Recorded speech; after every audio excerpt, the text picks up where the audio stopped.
Première épître à Timothée, chapitre 3, s'il vous plaît.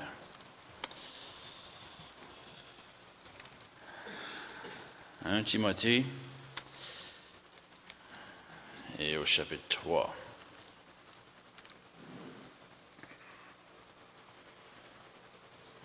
Verset 14.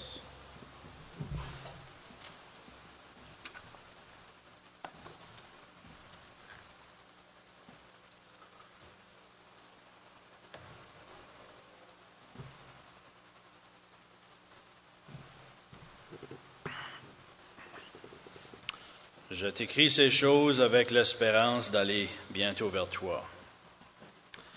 Mais si je tarde, tu sauras comment il faut se conduire dans la maison de Dieu, qui est l'Église du Dieu vivant, la colonne et l'appui de la vérité. Actes chapitre 20.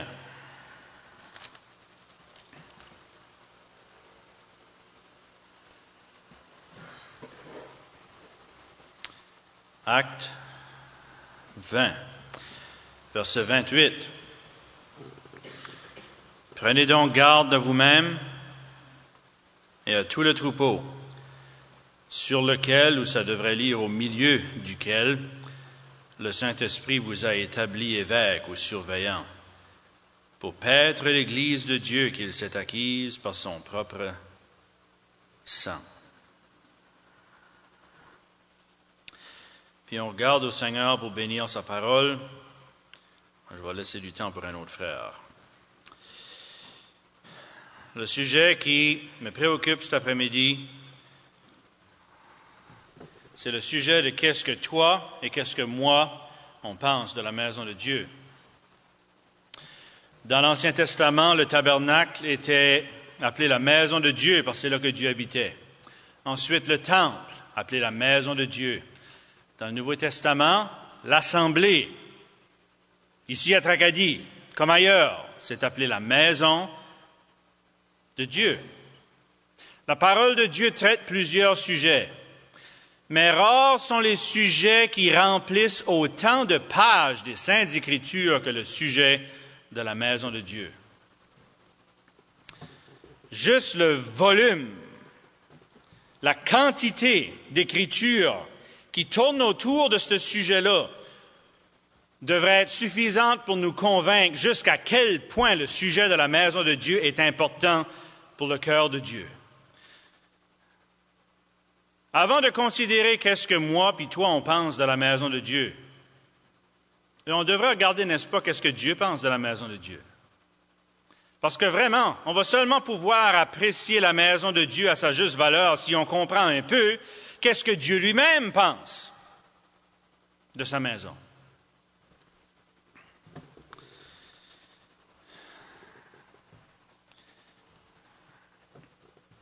Dans Actes 20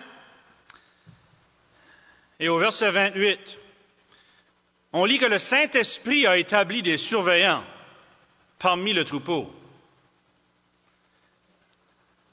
On lit aussi que Dieu s'est acquis l'assemblée. Puis on lit que c'est au prix du sang du Seigneur Jésus-Christ. Donc le Saint-Esprit est occupé avec la maison de Dieu, Dieu lui-même est occupé avec la maison de Dieu, et le Fils est occupé avec la maison de Dieu. La Trinité au complet est absorbée pour la maison de Dieu. Le Saint-Esprit a établi des surveillants pour la protection de la maison de Dieu. Le fait que Dieu se l'ait acquis, ça nous parle de la possession de la maison de Dieu. Ça appartient à Dieu. Ça ne m'appartient pas à moi ni à toi non plus. Puis troisièmement, ça nous parle du prix de la maison de Dieu. Le sang du Seigneur Jésus. Maintenant, ce sujet-là, moi, ça me sonde. Possiblement pas autant que ça devrait, mais ça me sonde.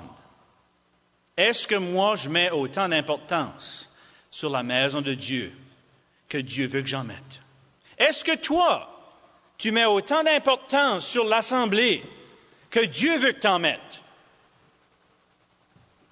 Dieu met plus d'importance sur l'assemblée que vous et moi, je pense, on pourrait commencer même à s'imaginer.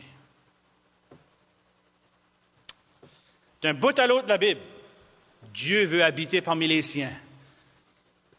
Dans le jardin d'Éden, Dieu marchait dans le jardin, il voulait avoir communion avec l'homme. Puis droit jusqu'à la fin de notre Bible, Dieu est préoccupé d'un bout à l'autre avec sa demeure, l'assemblée. On va juste regarder vite. Il y a 7 choses qui sont mentionnées là, dans Actes chapitre 20. Je vais juste les passer brièvement parce que je ne veux pas trop prendre de temps. Puis ces 7 choses-là commencent toutes par E. Ça fait, si vous les cherchez dans le passage, ça va être plus facile à les trouver. Comment l'importance que Dieu met sur l'assemblée? Comment précieux que c'est pour lui? Ça va m'aider à comprendre comment précieux que ça devrait être pour moi, puis comment précieux que ça devrait être pour toi. Verset 28, il a établi des surveillants parmi le troupeau. Verset 29, il parle des loups cruels qui ne vont pas épargner le troupeau. Dieu veut que son troupeau soit épargné. Il veut que son assemblée soit protégée. Mais il y en a qui ne vont pas épargner le troupeau. Ensuite, au verset 30, il parle de ces personnes-là qui vont s'élever du milieu de vous. Ensuite, ils vont enseigner des choses pernicieuses. Dieu veut éviter ça. Pourquoi? Parce que l'assemblée est précieuse pour Dieu. Au verset 30, il parle de ceux qui vont entraîner les disciples après eux. Imaginez-vous qu'est-ce que Dieu pense lorsque quelqu'un s'élève dans l'assemblée ou essaye d'y pénétrer par l'extérieur, puis enseigne des choses qui ne sont pas bibliques. Souvent, ce n'est pas des choses qui sont mal d'une manière flagrante. Souvent, c'est sournois. C'est proche de la vérité, ça ressemble à la vérité, mais c'est de l'erreur. Comme un frère avait dit une fois, c'est comme de la poison à rat.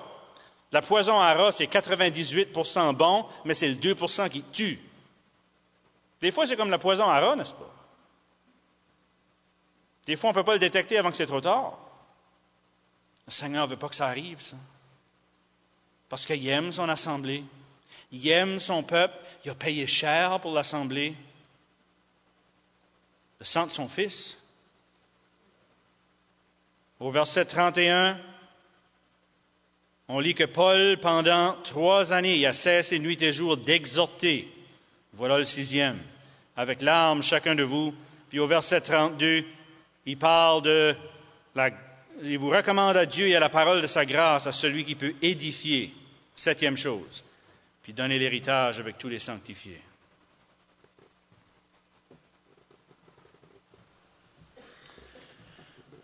Qu'est-ce que tu penses de l'Assemblée? Qu'est-ce que moi je pense de l'Assemblée? C'est-tu précieux? C'est-tu important? C'est-tu majeur? C'est-tu primaire? C'est-tu numéro 1?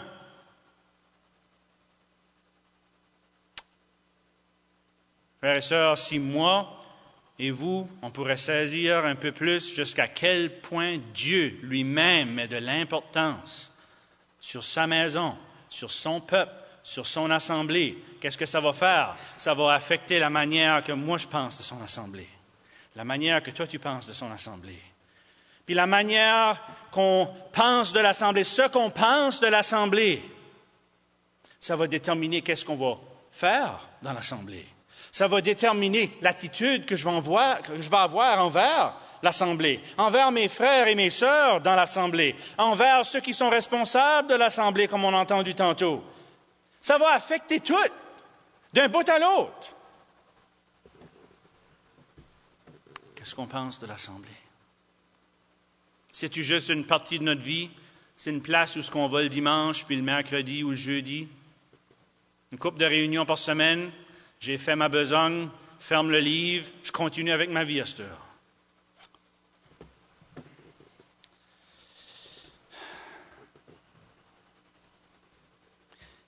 Est-ce qu'on réalise que on ne peut pas mettre Dieu en premier dans notre vie si on ne met pas l'Assemblée en premier dans notre vie? On ne peut pas séparer les deux. C'est inutile de dire que Moi, Dieu est numéro 1 de ma vie. Je veux servir le Seigneur. Mais l'Assemblée, l'Assemblée, ça va trop prendre de mon temps. Ça va trop prendre de mes énergies. Ça va trop prendre de ma vie.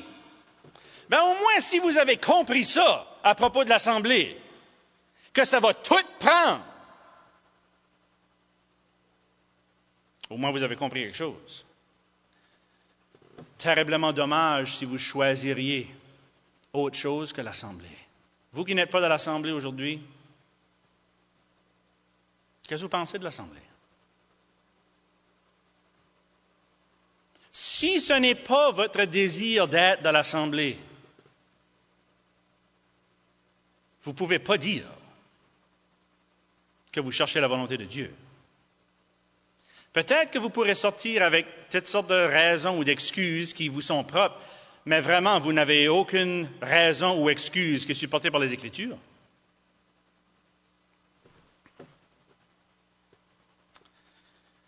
Ce qu'on pense de la maison de Dieu, ce qu'on pense de l'Assemblée, en réalité, c'est ce qu'on pense de Dieu lui-même. Parce que pour Dieu, il n'y a rien comme l'Assemblée. Il n'y a rien comme l'Assemblée.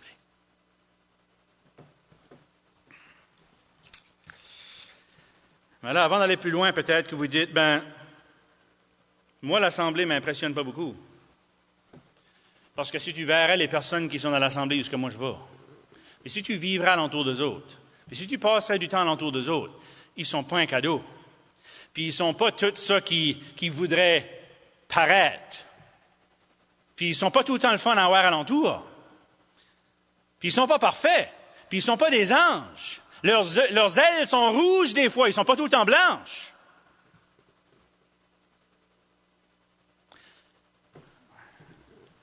Il y a deux choses qu'il ne faut pas mêler ensemble. OK? Il y a deux choses qu'il ne faut pas confondre. Il ne faut pas confondre des problèmes qu'il peut y avoir dans l'Assemblée avec le patron de l'Assemblée tel qu'il est décrit dans les Écritures. L'Assemblée, c'est le patron de Dieu. Le patron des Écritures est parfait. Mais nous autres, les hommes, on n'est pas parfaits. On comprend ça. Mais vous ne pouvez pas laisser des inconsistances que vous voyez peut-être parmi les chrétiens. Puis, il faut qu'on l'admette, on n'est pas parfait. Parfois, on est inconsistant dans nos affaires. Puis, on essaye de suivre la volonté du Seigneur, puis des fois, on se marche sur les pieds. Mais si on utilise les défauts des chrétiens, puis les problèmes des chrétiens, puis les choses qu'on n'aime pas à propos des chrétiens, pour dire « moi, je veux rien savoir de l'Assemblée », on est en dehors de la volonté de Dieu. En dehors. Parce que réalisez-vous que la première fois que le Seigneur Jésus a parlé de l'Assemblée dans le Nouveau Testament, c'était dans le contexte qu'il y avait des problèmes parmi les chrétiens. La première fois que l'Assemblée est mentionnée, il y avait des problèmes parmi les chrétiens. Donc, ce n'est pas nouveau, ce n'est pas quelque chose que vous avez découvert. Là. Ce n'est pas que toutes les assemblées qui nous ont précédés étaient parfaites, mais là, moi, ça donne juste que je me ramasse à une place jusque c'est une assemblée qui est pleine de problèmes. Puis les chrétiens sont ci, puis les chrétiens sont ça, à vos yeux du moins.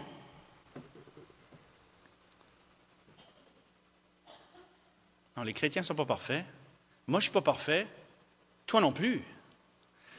Mais le Seigneur a tout investi dans son assemblée. Le Seigneur a mis tout le paquet dans son assemblée. Le Seigneur a mis toutes les ressources du ciel dans son assemblée. Qu'est-ce que tu en penses? Qu'est-ce que tu en penses?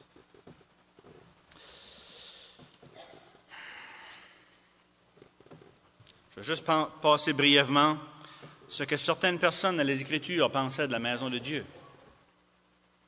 Parce que vraiment, on veut voir dans les Écritures qu'est-ce que les hommes et les femmes de Dieu pensaient de la maison de Dieu. Qu'est-ce que Moïse pensait de la maison de Dieu? Hébreux chapitre 3 nous dit que Moïse avait une telle estime pour la maison de Dieu qu'il a été fidèle dans toute la maison de Dieu. La fidélité. Mon appréciation puis ton appréciation de l'Assemblée va se démontrer par notre fidélité dans l'Assemblée. Vous vous rappelez qu'est-ce que Dieu avait dit à Moïse? On répète ça souvent, n'est-ce pas? Dieu avait dit à Moïse, prends bien garde de faire tout selon le modèle qui t'a été montré sur la montagne. Change rien, Moïse. Presque la moitié du livre de l'Exode a d'affaire avec la construction du tabernacle. Puis on arrive à la fin. On arrive dans le chapitre 40. Puis là, ça nous dit que Moïse est tout en train de mettre les choses en place, en train de mettre le tabernacle ensemble. Puis à 7 reprises, 7 différentes reprises, dans Exode 40, on lit « Moïse fit tout ce que l'Éternel avait ordonné ».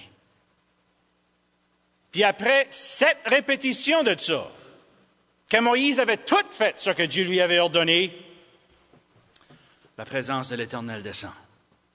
Puis l'Éternel est confortable dans la maison de Dieu. Pourquoi? Parce que Moïse a été fidèle. Il a été fidèle. Mais là, vous dites, c'est-tu Moïse qui a tout charrié, toutes les planches, puis toutes les barres, puis tous les ustensiles, puis c'est tout Moïse qui a halé ça, puis tout le restant du peuple, eux autres, ils étaient assis sur les bords, puis ils regardaient Moïse faire. Non, c'est pas ça que ça veut dire. Il y en avait plusieurs qui étaient impliqués, mais le point, c'est ceci, Moïse était responsable pour ce qui se passait là. Peut-être que des fois, vous vous demandez pourquoi est-ce que les anciens vont insister tellement sur certaines choses. Savez-vous la raison? C'est parce qu'ils sont responsables devant Dieu. L'Assemblée n'est pas appelée la maison des anciens. L'Assemblée est appelée la maison de Dieu. Puis Moïse a tout fait selon le plan que l'Éternel lui avait ordonné, parce que Moïse ressentait peser sur lui sa responsabilité envers le Dieu qui lui avait donné ces choses-là à faire. C'est pour ça. C'est une responsabilité.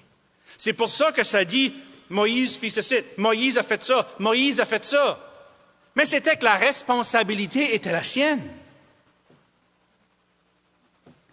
Moïse a été fidèle dans toute la maison de Dieu. Il n'a pas fait de compromis, même sur les détails. Peut-être les grosses choses, il faut être fidèle, mais dans les petits détails, les petites choses, ça, c'est pas important. On va mettre ça sous le tapis, puis on va pas en parler.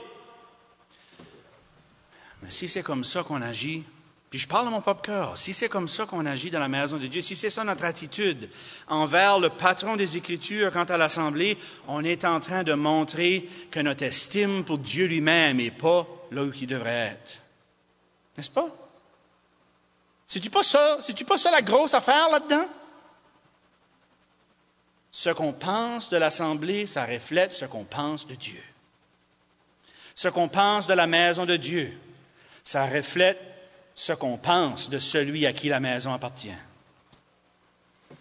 Deuxièmement, qu'est-ce que Jacob pensait de la maison de Dieu? Dans Moïse, on voit la fidélité. Puis dans Jacob, on voit qu'est-ce qui a déjà été mentionné cet après-midi. On voit la révérence. La révérence. La crainte. La crainte de Dieu. Dans Genèse 28, Jacob se réveille. L'Éternel est dans ce lieu et moi, je ne le savais pas. Je ne savais pas.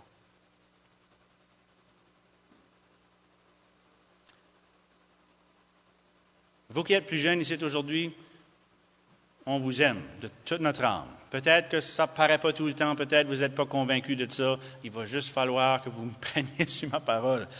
On vous aime, il n'y a rien qu'on aimerait plus de vous voir dans la volonté de Dieu, avancer pour Dieu, être béni du Seigneur, travailler pour lui, puis être utilisé par lui. Mais réalisez-vous que dans l'Assemblée, l'Éternel est là, le Seigneur est là.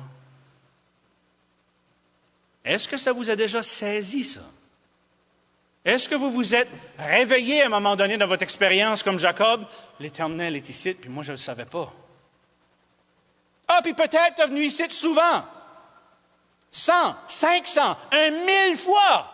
Puis là, à un moment donné, Tu te réveilles. Pour la première fois, le Seigneur est là. Le Seigneur est là. Puis moi, je ne le savais pas. Pendant ces semaines-là, puis ces mois-là, puis ces années-là, j'y ai été, puis j'ai regardé, puis j'ai écouté, puis j'ai observé, puis j'ai tiré mes conclusions. Puis pendant tout ce temps-là, l'Éternel était là, puis ça m'a passé droit sous le nez. Droit sous le nez. Je savais pas. Je savais pas. C'est pour ça que 7 chapitres plus loin, Jacob prend les cordes d'eau à 2 mains, puis il dit, on s'en va à Béthel, on s'en va à la maison de l'Éternel, puis on a des ajustements à faire.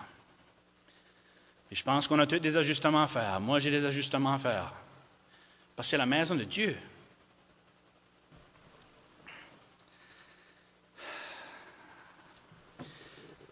Ça dit que Jacob a pris la pierre qu'il avait faite son oreiller avec. Des fois, on voyage et on amène nos oreillers parce qu'on dormir confortablement. Mais Jacob, lui, il s'est couché sur une roche. Ça fait des fois, si on ne dort pas des bonnes nuits, on peut penser à Jacob. Mais il a pris cette roche-là, puis il l'a mis debout comme un pilier, comme un monument. Comme on a lu, d'ailleurs, dans 1 Timothée 3, la maison de Dieu est la colonne et l'appui de la vérité.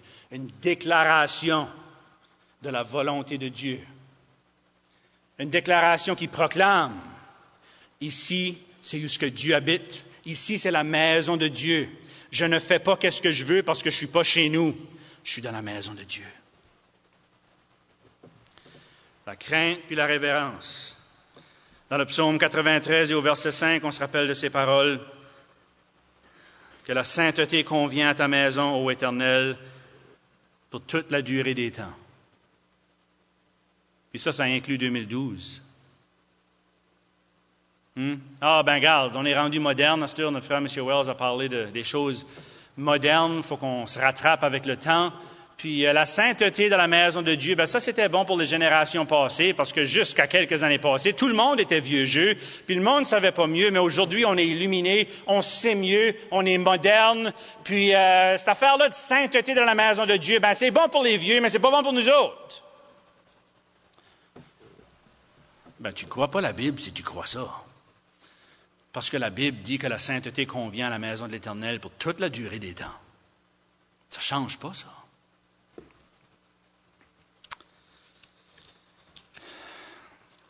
Notre frère Mike a parlé de la révérence dans les réunions de l'Assemblée. Donnez-moi une couple de minutes, puis je vais juste vous raconter quelque chose. Il y a, je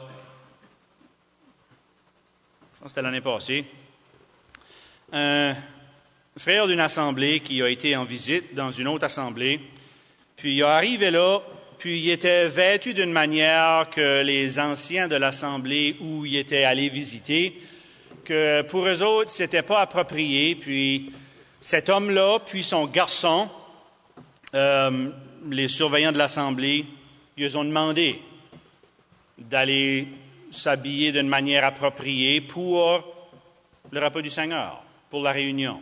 Puis en particulier, ça avait d'affaire avec ce que notre frère Mike a mentionné tantôt, de juste mettre leur veston pour venir dans la présence du Seigneur, dans la maison de Dieu.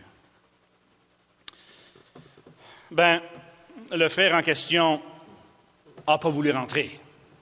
Il dit, moi, si c'est de même, ces frères-là, ces anciens-là, pour qu'est-ce qu'ils se prennent, puis ils veulent nous mener par le bout du nez, puis ils veulent nous contrôler, puis ils n'ont pas le droit de faire ça, puis patati patata, puis un peu comme le deuxième fils dans Luc chapitre 15, il est resté dehors.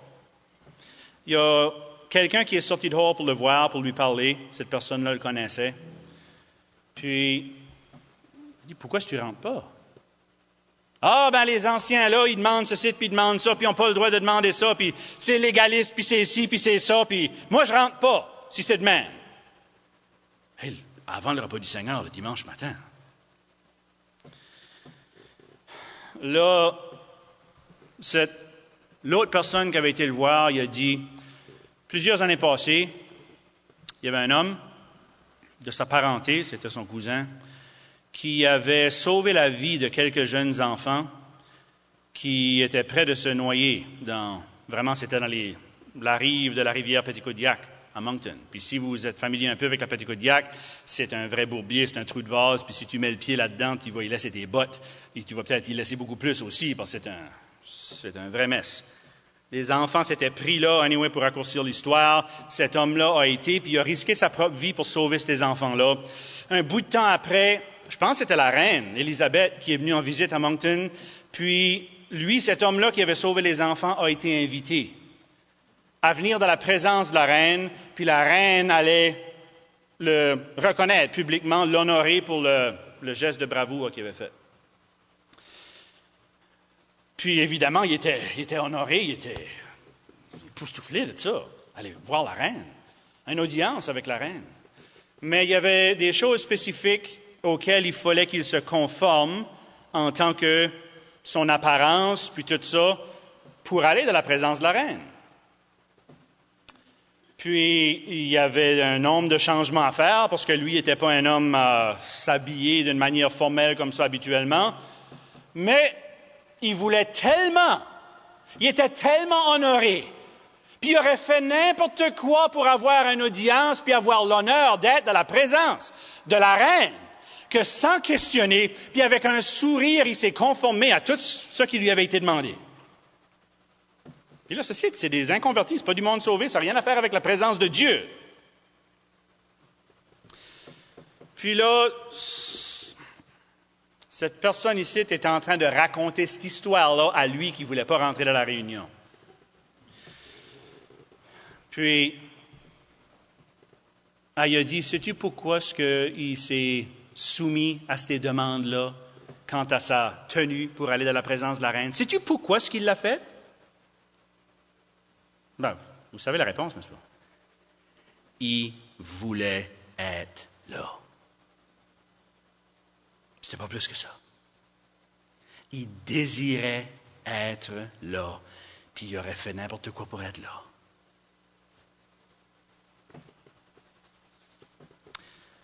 Comment vous pensez que cet homme-là a réagi après? Là, en dehors de la salle, il ne voulait pas rentrer. Après avoir entendu quelque chose de même. Mais là, ce n'est pas y aller devant la reine d'Angleterre avec tout le respect qu'on lui doit, mais c'est aller dans la présence du Seigneur. Mais vous dites, je suis sûr que le cœur y a fondu, puis qu'il a reculé sur ses paroles, puis qu'il a dit, « Ouais, tu as raison. Je vais faire ce que les frères me demandent de bon cœur pour être dans la présence du Seigneur. » Savez-vous, ce n'est pas ça qu'il a dit. Il a dit, « Je ne reviendrai plus jamais ici. » Je ne reviendrai plus jamais ici. Pourquoi?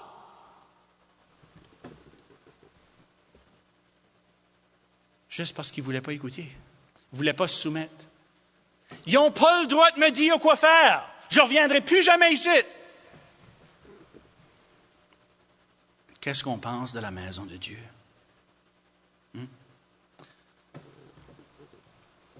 Peut-être que vous dites, ils n'ont pas le droit de me dire comment m'habiller. Laissez-moi virer ça de bord, parce que ce n'est pas une question de qu'ils ont le droit ou qu'ils n'ont pas le droit. Ce n'est pas une question de droit. C'est une question de responsabilité. Ils sont responsables de te demander ça. On n'est pas là pour les chicanes, on ne cherche pas les chicanes. Laisse faire. Moi, je ne suis pas un gars qui aime les chicanes. On n'est pas là pour les chicanes. On est responsable. On parle de la présence de Dieu. Laissez-moi vous lire quelque chose que j'ai entendu un frère mentionner ça. J'ai été fouillé pour trouver cet article-là. Puis j'ai trouvé ça l'autre jour, le 17 août 2010, dans le journal USA Today aux États-Unis. Puis écoutez, qu'est-ce que ça dit? Ça n'a rien à faire avec une église, ça n'a rien à faire avec l'Assemblée, ça n'a rien à faire avec Dieu. Ça a à faire avec des juges, puis des gens qui apparaissent en cours. Le titre de l'article, c'est que les juges mettent le holà sur les vêtements inappropriés en cours. Puis je vais vous lire quelques extraits de l'article. Ça dit, si vous allez en cours à Bakersfield, en Californie, vous êtes mieux de laisser vos flip-flops à la maison. Les juges ont banni les flip-flops de la cour. Ça dit, avez-vous une apparition en cours à Inkster, au Michigan? Les jeans sont sur la liste des vêtements défendus. Le juge de la cour a décidé, si tu arrives en cours en jeans, il va te virer de bord. Puis l'article continue pour dire, et ne pensez même pas de porter des culottes courtes pour aller en cours à Dover, au Delaware. Les juges dans ces juridictions et ailleurs, d'un bout à l'autre des États-Unis, sont en train de mettre un terme sur les habillements immodestes, délabrés, ou ce qu'ils considèrent comme étant inappropriés, afin de maintenir, puis écoutez ceci, afin de maintenir, ça c'est pas du monde sauvé, afin de maintenir, puis ça n'a rien à faire avec l'Assemblée, afin de maintenir la modestie, la pudeur et la dignité. En cours. Un homme qui s'appelle Timothy Fotzko, conseiller au Centre national des cours de l'État, a dit que ce code vestimentaire-là sert à maintenir l'ordre dans la cour. La cour. On ne parle pas de l'Assemblée, là. Le juge William Witham Jr., juge de la Cour supérieure au Delaware, il dit « La cour est un endroit où on traite des choses sérieuses et ça demande un habillement approprié. On n'essaye pas de traiter les gens comme des enfants d'école, mais si vous venez en cours, on s'attend à ce que vous deviez traiter cela avec toute la dignité et le respect qu'une telle occasion mérite. »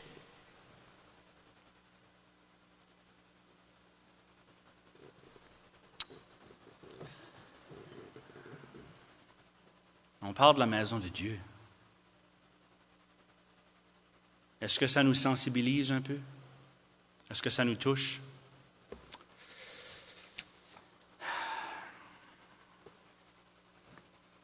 Qu'est-ce que David pensait de la maison de Dieu? Une chose qui nous frappe à propos de David, David était en amour avec la maison de Dieu. En amour.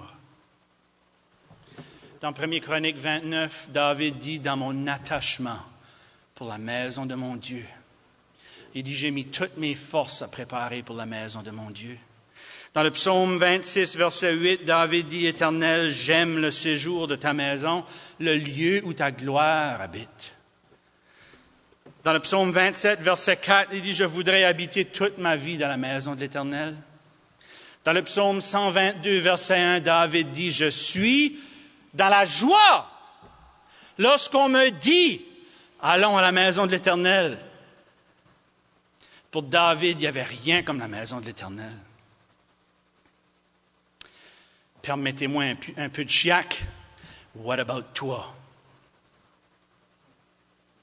What about moi? La maison de Dieu. Il y a beaucoup d'autres choses que j'aurais voulu toucher là-dessus, mais je vais m'arrêter là. On touchera peut-être ça une autre fois. Mes frères et sœurs, ce qu'on pense de la maison de Dieu, c'est ce qu'on pense de Dieu lui-même. Le Seigneur a tout investi pour acheter, pour s'acquérir, pour payer pour l'Assemblée. Puis non, on n'est pas parfait. Puis non, si vous cherchez pour mes défauts, vous n'avez pas besoin de creuser bien loin. L'investigation ne va pas être longue. Je ne suis pas parfait. Mais toi non plus, n'est-ce pas? Il va y avoir des problèmes, il va y avoir des chicanes, il va y avoir des fois des inconsistances. Mais est-ce que ça va nous détourner de l'Assemblée puis dire, si c'est ça l'Assemblée, vous pouvez l'avoir, je ne veux rien savoir. Puis passez votre vie en dehors de la volonté de Dieu à cause de certaines personnes qui vous agacent un peu, qui ne font pas votre affaire, qui vous ont dit quelque chose que vous n'avez pas aimé. Psaume 84, les fils de Corée ont dit, « Mieux vaut un jour dans tes parvis que 1000 ailleurs. » Pasteur, je sais que ça, c'est une expression, c'est pour faire le point de la valeur d'être dans l'Assemblée, la valeur de la maison de Dieu comparée à être ailleurs. Mais une journée dans l'Assemblée, ça vaut plus qu'être 3 ans en dehors de l'Assemblée. 3 ans!